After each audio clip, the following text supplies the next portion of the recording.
जय श्री राम साथियों। साथियों, आपने थंबनेल में बिल्कुल सही देखा। आज चर्चा होगी सेक्स एजुकेशन पर। सेक्स एजुकेशन अर्थात संभोग। संभोग कब, कहां और किसके साथ ना करें।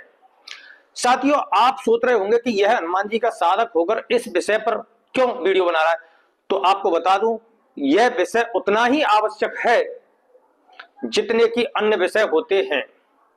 तो साथियों, सेक्स एजुकेशन को हमारे समाज से जितना दूर रखा गया है, संभोग की शिक्षा को हमारे समाज से जितना दूर रखा जा रहा है, उतना ही समाज में व्यभिचार और अनैतिकता पनप रही है। साथियों, इस विषय को मैं विष्णु पुराण के माध्यम से आपको समझाने जा रहा हूं। ये विष्णु पुराण है। विडंबना देखो कि वर्तमान समय में आज मनुष्य इतना व्यभिचारी और अनैतिक हो गया है, उतना ही सेक्स एजुकेशन को अपने बच्चे और परिवारजनों के मध्य रखने से झिझकता है। लेकिन हमारे शास्त्र, प्राचीन समय में हमारी संस्कृति इसी सेक्स एजुकेशन के बारे में विस्तार पूर्वक समझाती थी। साथियों, यह धर्म का ही हिस्सा है और यह ग्रस्त जीवन में जीने की एक पवित्रता को बनाए रखने का माध्यम है।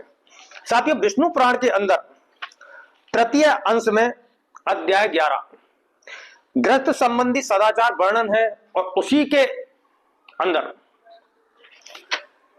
विषय आता है कि संभोग कब, कहां और किसके साथ ना करें। तो आइए साथियों हम इस विषय में जानें। इसमें जो विषय लिया है वह वार्तालाप सगर का है और सगर मुनि समझाते हैं कि हे नृप, सोने के समय सदा पूर्व अथवा दक्षिण की ओर सिर रखना चाहिए। इसके विपरीत दिशाओं की ओर सिर रखने से रोगों की उत्पत्ति होती है।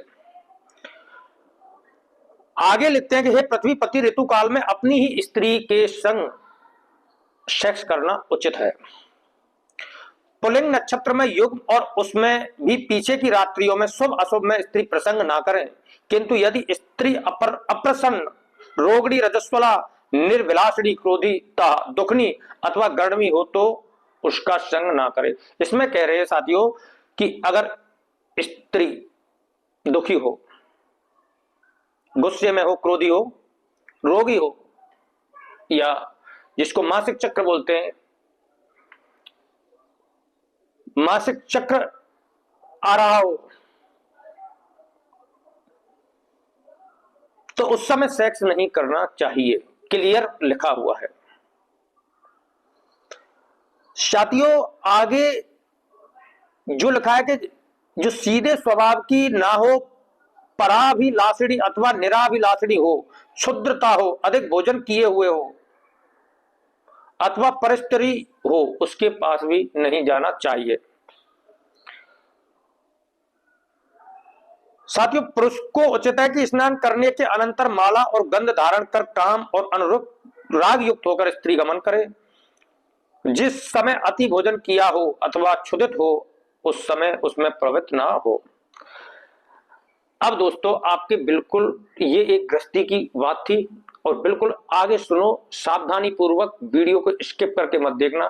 पॉइंट टू पॉइंट बता रहा हूं और ये पॉइंट आपके बहुत ही काम आने वाले हैं, क्योंकि व्यभिचार और ब्रह्मचर्य में यही अंतर है कि ब्रह्मचर्य शास्त्र अनुकूल अपने जीवन साथी के साथ जीने से ब्रह्मचर्य का पालन होता है, और व्यभिचार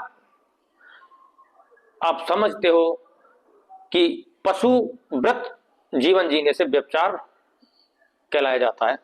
तो साथियों, चतुर्दशी, अष्टमी, अमावस्या, पूर्णिमा और सूर्य की संक्रांति, एक बार फिर सुनो, चतुर्दशी, अष्टमी, अमावस्या, पूर्णिमा और सूर्य की संक्रांति, ये सब पर्व दिन होते हैं। हर महीने की में चतुर्दशी आती है, अष्टमी आती है, अमावस्या और पूर्णिमा आती है साथियों। और हो सके तो आप एकादशी को, विष्णु पुराण के अंदर 4 दिनों का निषेध बताया है, और हो सके तो आप अमावस्या को भी, क्षमा चाहता हूं, आप एकादशी को भी संभोग करने से बचें। सूर्य की संक्रांति, ये सब पर्व दिन है। इन पर्व दिनों में तैल, स्त्री अथवा मांस का भोग करने वाला पुरुष मरने पर विष्ठा और मूत्र से भरे नरक में पड़ता है। संयमी और बुद्धिमान पुरुष को इन समस्त पर्व दिनों में कभी भी संभोग नहीं करना चाहिए। और क्या करना चाहिए वो भी बताया है, आपको मैं बता देता हूं कि स्वच्छस्त्रावलोकन, देवोपासना, अनुष्ठान, ध्यान, जप आदि में लगे रहना चाहिए। अच्छा, अब ये ध्यान से सुनना कि गौ, छाग आदि अन्य योनियों से यानी मनुष्य हो, तो आपने कभी सोचा होगा और सुना भी होगा कि मनुष्य अनैतिक और अन्य योनियों से संभोग करते हुए, कुछ बेधर्मियों के तो वीडियो भी वायरल हुए, पकड़े जाते हैं। तो हमारा विष्णु पुराण कहता है कि गौ, छाग आदि अन्य योनियों से, अयोनियों से औषधि के प्रयोग से, कुछ लोग दवा खा के अपनी सेक्स पावर बढ़ाते हैं, तो शास्त्र इसके लिए मना करता है कि औषधि प्रयोग से अथवा ब्राह्मण, देवता, गुरु के आश्रम में कभी भी मैथुन ना करें। कुछ लोग जो टूरिस्ट पैलेस पर जाते हैं, जहां देव ऋषियों के आश्रम बने हुए हैं, जहां उनके गुरु का स्थान होता है, वहां कुछ अपने साथी के साथ उतने उत्तेजित हो जाते हैं कि वो इस क्रिया को कर देते हैं। तो साथियों, ये गलत है।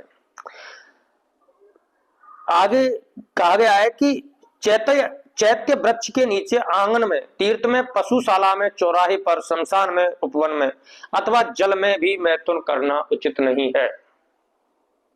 हे राजन, इसमें सगर मुनि कहते हैं कि पूर्वोक्त समय समस्त पर्व दिनों में प्रातः काल और सायकाल तथा मल मूत्र के वेग के समय बुद्धिमान पुरुष को मैथुन नहीं करना चाहिए।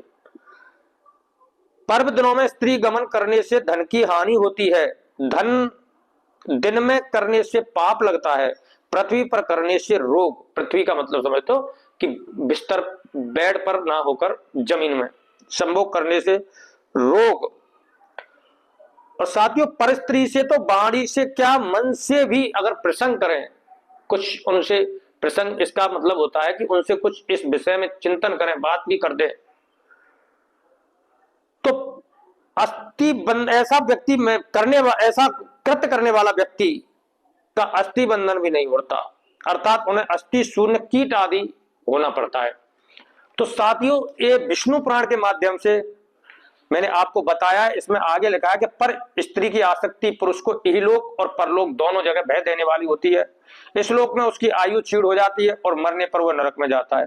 ऐसा जानकर बुद्धिमान पुरुष उपरोक्त दोषों से रहित अपनी स्त्री से ही ऋतु काल में प्रसंग करे तथा उसकी विशेष अभिलाषा हो तो बिना ऋतु काल के भी गमन कर सकता है। साथियों, इसमें ऋतु काल के बारे में ही बताया है।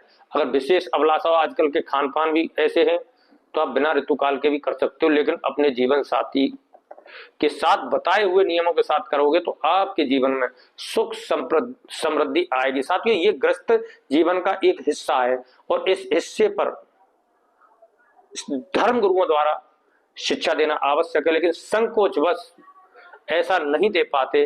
तो हम लोगों का दायित्व बनता है कि हम शास्त्र में पढ़ें। जो हमारे शास्त्रों में लिखा है साथियों, वो आज के विज्ञान से बहुत ही आगे पराविज्ञान है। उसका एक एक नियम आज की विज्ञान से कई गुना श्रेष्ठ है। साथियों, कभी कोई पुरानी चीज और नई चीज जब दोनों का हम संगम कर लेते हैं तो जीवन में चार चांद लग जाते हैं साथियों। इसी के साथ साथियों, ऐसे ही अन्य वीडियो देखने के लिए आप मेरे चैनल को सब्सक्राइब कर लें। तब तक के लिए जय श्री राम, जय बागेश्वर धाम, सीताराम।